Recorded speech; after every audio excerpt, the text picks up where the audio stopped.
Hello, I want to do a quick intro to this video. This is a little box that I've made. It's called a rotating sliding box.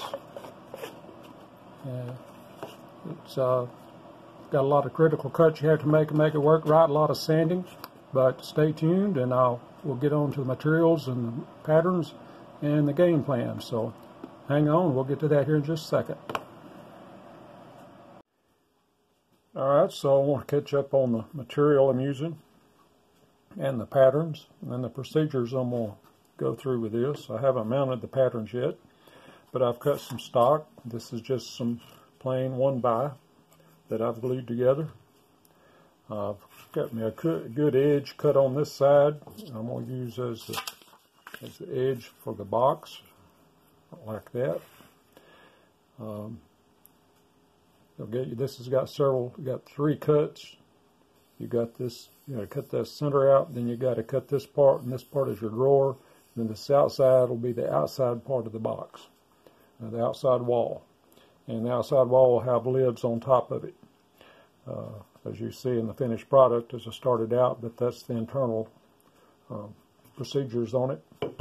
And you have a bottom on that drawer, and I'm going to use this 1/8" Baltic birch, and I've cut one edge on it to do the same thing as on there. And then you have a top and bottom for the body of your box, and I'm going to use this 1/4" poplar. I'll probably stack that and cut both of those at once. That's kind of my plan right now. I may change my mind when I get there. He's got a little decorative piece on top of the box, a hummingbird and some flowers, and I'm going to do something a little different. He cut that out 1/4". Steve Good did. I've got some mahogany right here. This is 1/8" mahogany, and I'm going to stack it between these two scrap pieces I have, and I'm going to cut it in between there because mahogany can be a little brittle, especially narrow stuff, thin stuff like that. And I'm going to try to cut it stacked between there, and I'm going to leave the poplar more or less natural, and then put this mahogany on top of it. That's my plan right now.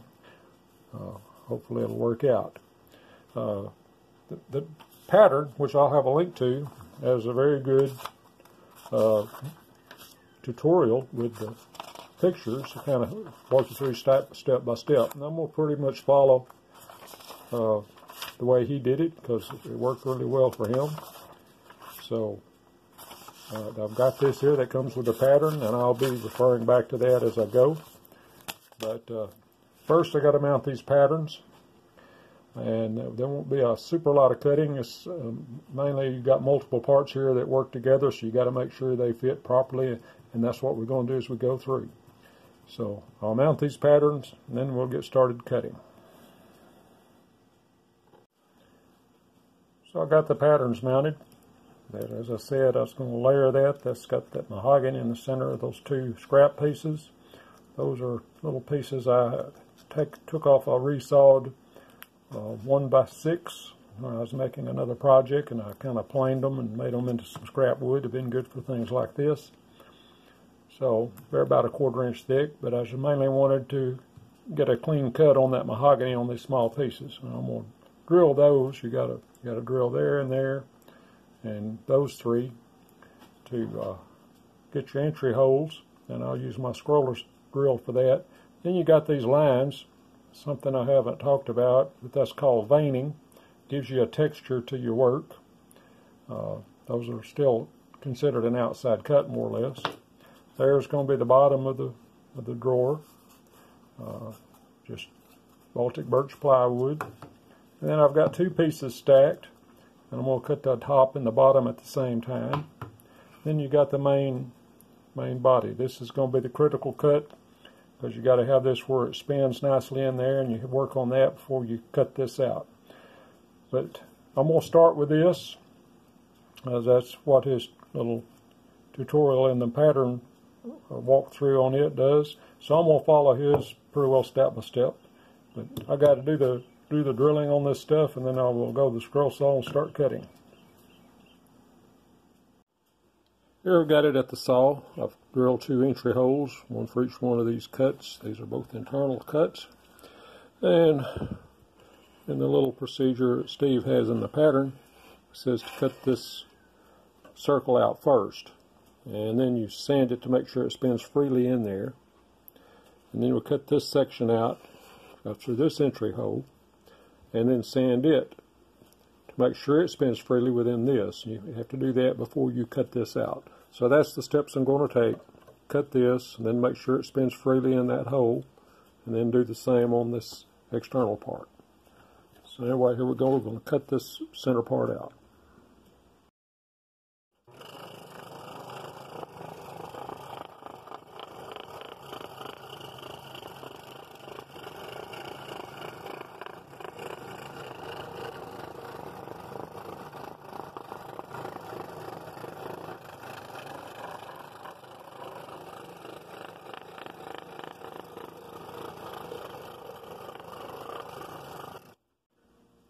So I got that cut out and sanded. Everything's nice and smooth, and it spins really nicely in there. In fact, it has a little more slack than I really like, but we'll see how that works out. If it's too much, doesn't work right, I may have to redo this part. But we'll see as we go. This was a little harder to cut than I thought. I've got these layered and alternating grains, and it wasn't hard to cut. It was hard to make it stay on the line as well as I wanted. It was giving me a lot of resistance. But I'm aware of that now, and I'll try to do it a little slower, a little better on this one. So anyway, I'm going to cut this one out and then sand it also, and then when I get them just working smooth, I'll demonstrate that on the bench. Then I'll come back and cut out this outer wall right here.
Well, that was not as easy to cut as I would like. It just refused to go where I wanted to go a lot of the times. And then when I got it out, this refused to come out. It was like it just was stuck in there like it was cut crooked, and it wouldn't come out in either direction. I believe there's some sort of internal stress on this wood. I've had that happen to me on a table saw, but it's the first time I ever had that issue on a scroll saw. It didn't cut as straight as I would like, but still, it was just, even after cutting a ring out of the center, it still didn't want to come out, and I had to cut the ends and still had to force it out. But anyway, I'll move forward and see how this works. You can see it didn't cut perfectly straight. It's not off much, but it doesn't take much. But it's, the different pieces of wood seem to be releasing pressure in a different direction because I've got them layered in opposite grains. Anyway, it's just some construction lumber, so who knows how well it was dried. That could be the problem. But I'll continue with this because it looks okay in there. And I'll cut this outer one and see how that works for me. I may have to switch to a different material. Let's get this hooked up and make that cut and see if we can work with it.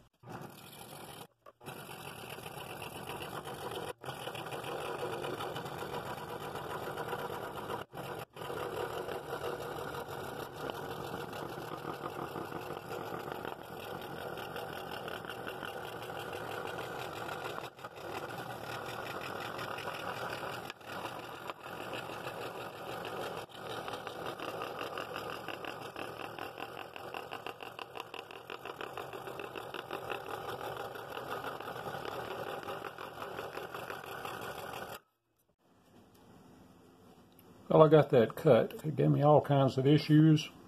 I think I have two problems here. I don't think this wood was properly dried. The kerf keeps trying to close back on me. It was difficult to cut. It was difficult to turn in it. And I should have used a 7 or a 9 blade. I used a number 5, and it wanted to not cut as straight as it should. It wasn't an awful lot, but it doesn't take much with that much thickness. Now I've got that working. I'm not real happy with it because it's cut as well on the outside as I like. Got some marks though from the blade. But I'm going to continue with this because I consider it basically a prototype and an experiment anyway. And I should have gone with a larger blade, maybe a 9. Might have not had as much trouble. It still seemed like the wood was improperly dried. It's trying to close the kerf in on it in some areas. And then the blade wasn't cutting as straight as I would like it to through this material. It shouldn't have altered that much through this material. Normally that's not a problem cutting this with a 5. But whatever, I'm going to continue with this, and we're going to see how it's going to work out. So I went ahead and cut out the outer wall of the box. I cut that out with a 12, a skip tooth 12, non-reverse blade. And it's tried to spring in. It's giving me a little trouble because it's springing in, but I put the walls, the top and bottom on it. I'll probably be able to get that to glue out of the way. But yeah, there's a little bit of problem with that wood. Even the 12 didn't really like cutting it, and that shouldn't have been a problem at all. But anyway, I think when I get the walls on that, the bottom and the top on that, and get it glued in place, that'll take care of that little bit of spring that it gave me right there. So that's a wood problem, is trying to collapse in that way. Because of its improper drying or whatever, or the way the two pieces are layered, they just don't like each other, I don't know. But I've never had that exact problem again, not on a scroll saw. I've had some problems with table saw cutting wood that would clamp down on the blade, and because it was improperly dried. Anyway, I'm going to move forward with this, and I think we'll still make a good box out of it.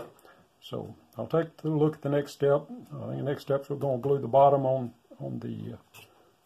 this, and I'll have to go check his next step, and then we'll go from there.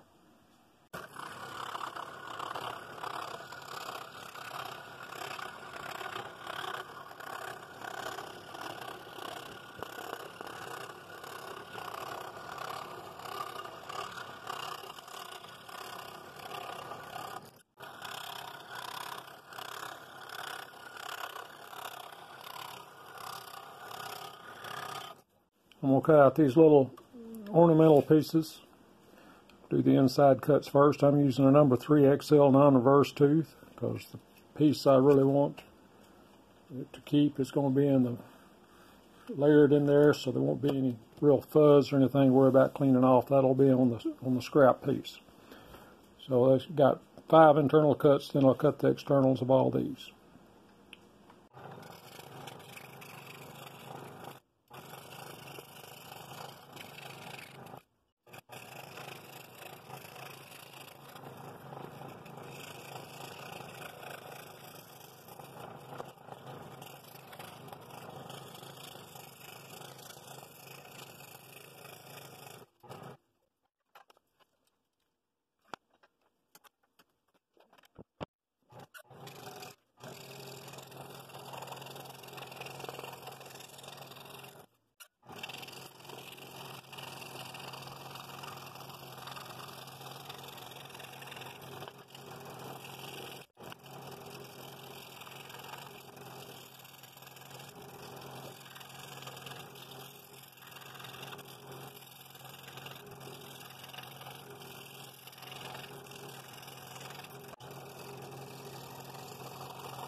I've got everything cut out. There's the drawer body. There's the outer body of the box the drawer slides around in. There's the top that fits on there. And here's what's going to be the bottom of the drawer. And we're going to have to use this also. And I got these little decorative pieces cut out also. So this was the next step, is to glue the box walls to the bottom of the box. The next step is I've got to mark this piece right here for this, get that around when you see it. Mark this with this,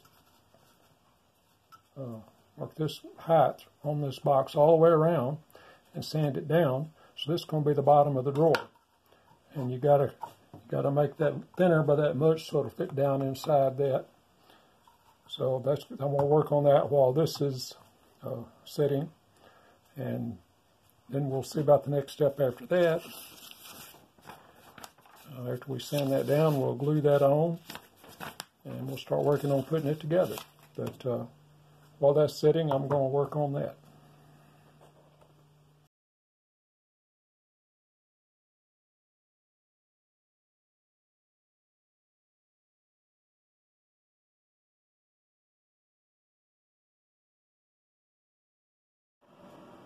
Yeah, we're going to take a look with where we are. I've got it all glued together. It works pretty well. There was a lot of sanding to do to get that to work properly.